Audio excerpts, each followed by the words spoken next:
pastor recently discussed the dangers of drifting in a message, and I had my own story of drifting that I reminded him of, and he said I should really share it with you all today. We were on vacation in the Florida Keys, and we had an old jet ski, and my uncle had also brought his boat so that we could go out on the water together. One day, my father and brother went out to fish in my uncle's boat, and they ran out of gas. Now, they called me, and like the sibling and the son that I am, I jumped up from the couch and I ran down to the water to grab the gas can, jumped on the jet ski, and began my journey to save the day. Now, it was going to be a glorious rescue, and I knew they would be so grateful as I heroically sped across the waters of the bay and made the final turn to where they were at. My jet ski died. No, I was not out of gas. The jet ski had died. It was gone. My father said he saw me coming around the bend and then just stop. And I began to get smaller and smaller and smaller as the tide took me into the opposite direction. Here I am on the bay of the South Florida Keys, where safety and security and my family were just a 5-minute drive on a working jet ski. But I started drifting the other way, which was not safety and security of the bay. It was the ocean. And everything I had learned is that the ocean takes no prisoners, and it is no respecter of persons. And so here I am with no support, because I was the support, and there was no hero because I was supposed to be the hero. Thankfully, though, I was cool, calm, and collected. Actually, as they speculated on my mental condition, my dad said, Ryan is probably having a spiritual experience right now.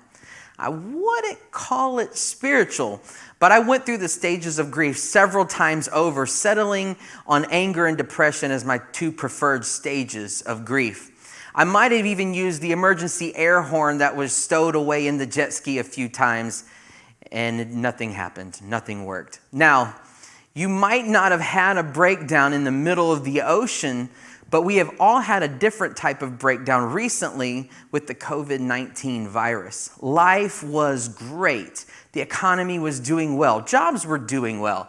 At church, we were having revival. And then out of nowhere, everything breaks down and life as we know it just stopped.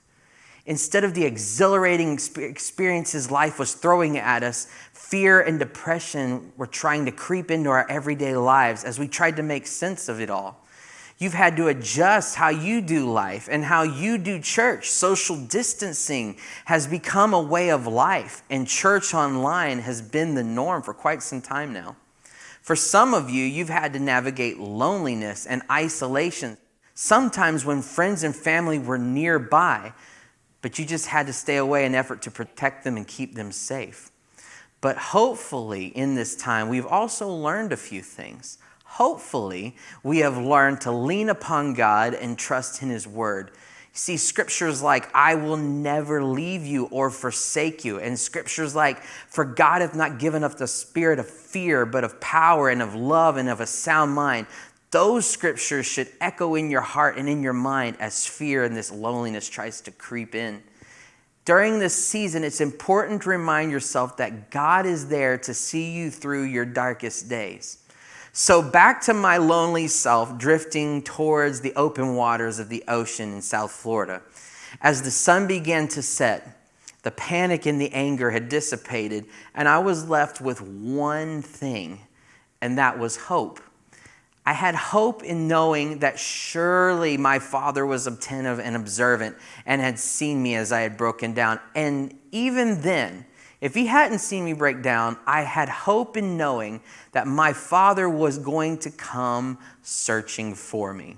And sure enough, as I sat alone, drifting towards the endless open waters of the ocean, a boat began to approach, and there was my Father. Yes, He was smiling, and He might have been laughing a little bit, but He had found me, and to me, that was all that mattered. See, if you feel lost and alone and isolated, remember that your heavenly Father will be there to rescue you, and He is never late.